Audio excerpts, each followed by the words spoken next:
صل على رسوله الكريم أما بعد فأعوذ بالله من الشيطان الرجيم بسم الله الرحمن الرحيم وقضى ربك ألا تعبدوا إلا إياه وبالوالدين إحسانا صدق الله العظيم. زما خوږو قدرمنو عزتمنو مسلمانانو، کوم انسان چې په دنیا کې د شریعت مطابق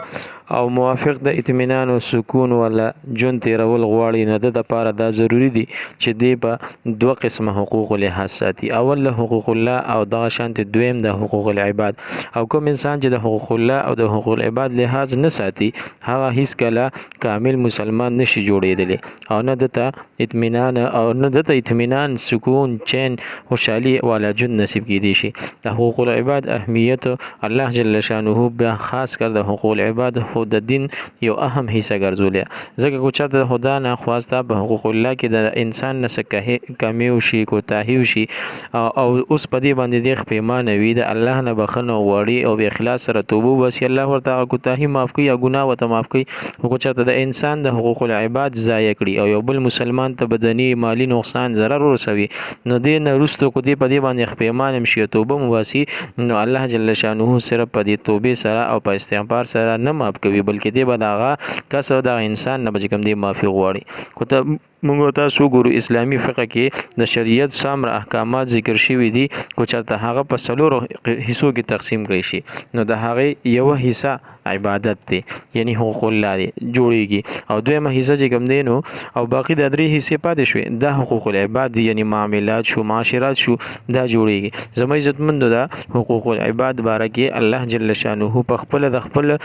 فیصله سره د خپل عبادت سره په قران کې څنګه آیات کې مونږ فرمایل چې وبالوالدین احسانا، یعنی تاسو چې کوم دی زما عبادت وکړئ او زما عبادت مپرېږدئ او د مور او پلار سره ښېګڼه وکړئ، د مور او پلار سره احسان وکړئ. نو دغه شانتي د دې باره کې الله جل شانه ډېر احکامات بل ځای کې قران کې الله فرمایي فلا تقل لهما اف،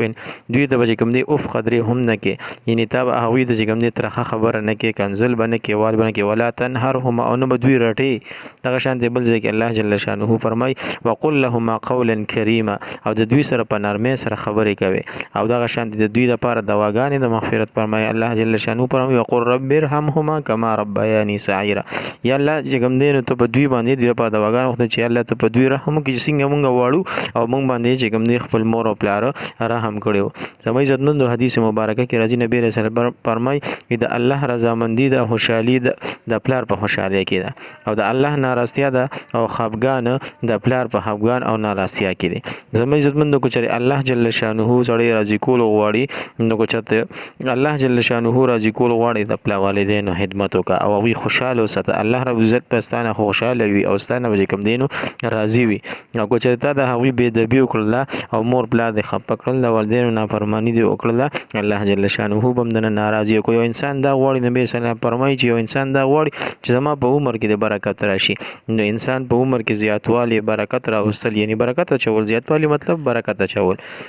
نو دا صرف د والدینو سره احسان کول دي او په هیګنې سره به د په عمر کې برکت راځي. حدیث مبارکه کې د عمر زیاتوالی نه مراد برکت دی، چې کله انسان د الله جل شانه په د عمر کې د انسان په عمر کې برکت اچوي، نو د پکار چې ډیر عبادت توفیق وته ملو شي، کوم برکت د په ژوندۍ کې واچي، داسې نه چې عمر زیات شي، یعنی برکت چې کوم د زړه به نورانی وي، پاکیزګي به ورته نصیب شي، په دنیا کې بچین او اطمینان والا ژوند ورته نصیب شي. او مور او پلار د احترام په نظر باندې قتل د عزتمندو حدیث مبارکه کې راځي یو کوم نیکی چې